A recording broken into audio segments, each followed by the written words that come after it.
Hello बच्चों। तो कैसे हैं आप लोग और कैसा जा रहा है आप सभी लोगों का विंटर वेकेशन। उम्मीद करता हूं कि आप लोग सभी अच्छे से होंगे और स्वस्थ होंगे। तो जैसा कि आप लोग भली भांति मुझसे परिचित हैं और आपको मैंने पिछली कक्षाओं में ध्वनि संबंधी कुछ टॉपिक को डिस्कस किया था और उससे संबंधित मैंने कुछ नोट्स भी लिखवाए थे। उसी क्रम में हम लोग आगे बढ़ेंगे। जैसे हमने सर्वप्रथम उसमें पढ़ा था ध्वनि के बारे में कि ध्वनि अगर कहीं पर उत्पन्न होती है तो उसको संचरण के लिए एक माध्यम की आवश्यकता होती है। और उसके अलावा हमने ये भी जाना था कि ध्वनि किन किन माध्यमों में सबसे तेज चलती है या किन माध्यमों में सबसे धीमी। जैसे 3 माध्यम हम लोगों ने जाने थे, ठोस, द्रव और गैस। और उसमें हमने कंपैरिजन भी किया था बहुत अच्छे से उदाहरण लेकर के और उसको समझने का प्रयास किया था कि ध्वनि किस माध्यम में सबसे तेज चलती है और ध्वनि किस माध्यम में सबसे धीरे। और उसके अलावा हमने एक सबसे अच्छा एक्सपेरिमेंट या क्रियाकलाप भी देखा था कि अगर हम एक टैंक लेते हैं और उसमें एक सक्शन पंप लगाते हैं और उसके अलावा उसमें एक इलेक्ट्रिक बेल लगाई जाती है और उसको बजाया जाता है एक बैटरी के माध्यम से, तो उसमें किस प्रकार से ध्वनि का संचरण होता है ये भी मैंने आपको पूरा समझाया था। उसके बाद अलग अलग माध्यमों में ध्वनि का संचरण भी मैंने आपको एग्जाम्पल के माध्यम से, उदाहरण के माध्यम से भली प्रकार से समझाया था।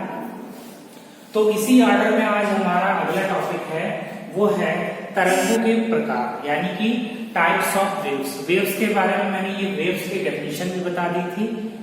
अब आगे हमको पढ़ना है टाइप्स ऑफ वेव्स, जिसमें हम लोग डिस्कस करेंगे कि तरंग के प्रकार कौन कौन से हैं और उसके अलावा उनके प्रकार में जो मुख्य प्रकार है उनसे संबंधित परिभाषाओं को जानेंगे।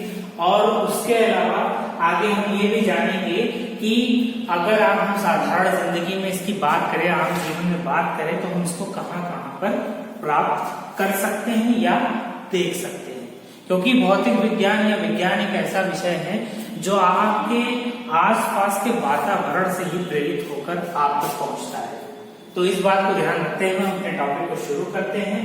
जैसे कि आप यहाँ सामने देख सकते हैं कि तरंगों के प्रकार को बताया गया है तरंगे निम्नलिखित 2 प्रकार की होती हैं। सबसे पहले यांत्रिक तरंगे और जिसको बोलते हैं मैकेनिकल वेव्स इंग्लिश में, और इसको हिंदी में यांत्रिक तरंगे बोलते हैं। और दूसरा आपका है विद्युत चुंबकीय तरंगे, जिसको इलेक्ट्रो, यहाँ पर विद्युत है यानी कि इलेक्ट्रिक और यहाँ पे चुंबकीय यानी कि मैग्नेटिक, यानी कि इलेक्ट्रोमैग्नेटिक वेव्स। ठीक है। फिर आप ज्यादा देर में करते हुए आगे हम बढ़ते हैं कि मैकेनिकल वेव्स, यानी कि हमारी जो यांत्रिक तरंगे होती हैं उनको हम कैसे परिभाषित कर सकते हैं। तो ये बहुत ही आसान है, इसमें कोई ऐसी कठिन नहीं है कि यांत्रिक शब्द आ गया तो ये बहुत ही कठिन होगी, ऐसा कुछ नहीं है।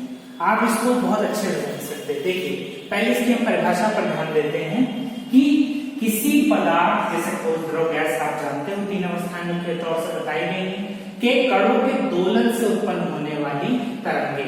जैसे कि आपको पिछली कक्षाओं में याद होगा, जब ध्वनि संचरण के बारे में मैंने बताया था तो द्रव में मैंने एक गोताखोर और एक अपने भोलू राम के बारे में बताया था, और उसके अलावा दूसरा जब मैंने वायु के बारे में बताया था उसका भी एक मैंने उदाहरण दिया था। और उसके बाद मैंने तीसरा उदाहरण मैंने आप लोग को कक्षा में आपके सामने प्रस्तुत किया था कि मेज के एक सिरे पर अपने कान को रखिए और दूसरे सिरे पर आप हाथ से थपथपाइए। तो लेकिन अब उसको हम यांत्रिक तरंगों से कैसे समझेंगे कि देखिए, जैसे हमने मेज का एग्जांपल दिया था, एक टेबल का सामने जिस पर आप अपना रख कर लिखते हैं, तो उसमें जब एग्जांपल मैंने दिया था तो वहां पर जब आपने एक सिरे पर अपने कान को रखा, दूसरे सिरे पर थपथपाया मेज को, तो वहां पर ध्वनि आपको तुरंत की तुरंत सुनाई दी। यानी कि कहीं ना कहीं आपको ये बात समझ में आई कि वहां पर जो उसका माध्यम है, जो माध्यम कौन है, वो मेज है। मेज किसकी बनी? लकड़ी में क्या है? छोटे छोटे कण हैं। अब जब आप उसमें थपथपाया तो वहां पर उसके कणों ने क्या किया? दोलन किया, जिसको इंग्लिश में कहते हैं ऑसिलेशंस ऑफ पार्टिकल। वो जब ऑसिलेशन करते हैं तो वहां से जो तरंग उत्पन्न होती है उसको हम यांत्रिक तरंग कहते हैं। मुझे समझ में आ रहा होगा कि आपको एक छोटी सी बात बताने के लिए मैं इतने लंबे क्यों ले लिया, लेकिन कुछ चीजों को अगर हम पूर्व कक्षाओं से अगर जोड़कर समझते हैं तो हमें बातें भली प्रकार से समझ में आती है। चलिए आगे बढ़ते हैं। यांत्रिक तरंगे, इसके लिए खास बात होती है कि ये आपकी वैक्यूम यानी कि निर्वात में आपको अगर आप चाहते हैं इसको संचरित यानी कि इसको भेजना चाहते हैं तो ये उसमें ट्रेवल नहीं कर सकती है। लेकिन निर्वात के अलावा आपके जितने भी ठोस द्रव गैस ये सभी में संचरित हो सकती है, लेकिन ये निर्वात में संचरित नहीं हो सकती, प्रोपागेशन का नहीं पॉसिबल है। So that here we will conclude that the mechanical waves will not propagate in vacuum. So proceeding to our next, that what is the type of mechanical waves? There are basically two types of mechanical waves. यहाँ पर दो प्रकार की होती हैं आपकी जो यांत्रिक तरंगे होती हैं। सर्वप्रथम आपकी होती है अनुप्रस्थ तरंगे, जो कि इंग्लिश में इसको आप ट्रांसवर्स वेव कहते हैं, और दूसरी आपकी होती है अनुदैर्ध्य तरंगे, जिसको आप लॉन्गिट्यूडिनल वेव्स कहते हैं। ठीक है, तो अगर इन शब्दों को अगर हम एक बार इस पर अगर गौर करें तो हमें ऐसा लगेगा कि ये कितनी क्लिष्ट हिंदी, कितनी कठिन हिंदी लिखी है। अनुप्रस्थ देख कर ही हमारे माथे में पसीना आने लगता है, वो कितना कठिन होगा ये, लेकिन ऐसा कुछ नहीं है। अनुदैर्ध्य तरंगे, इस पे भी देखिए तो अनुदैर्ध्य, अरे कितना कठिन शब्द है, लेकिन ऐसा कुछ नहीं है। आप इसको अगर अच्छे से समझेंगे और भली भांति अपने आसपास के माध्यमों से जोड़ेंगे, अपने वातावरण से जोड़ेंगे, तो आप इसको समझ जाएंगे।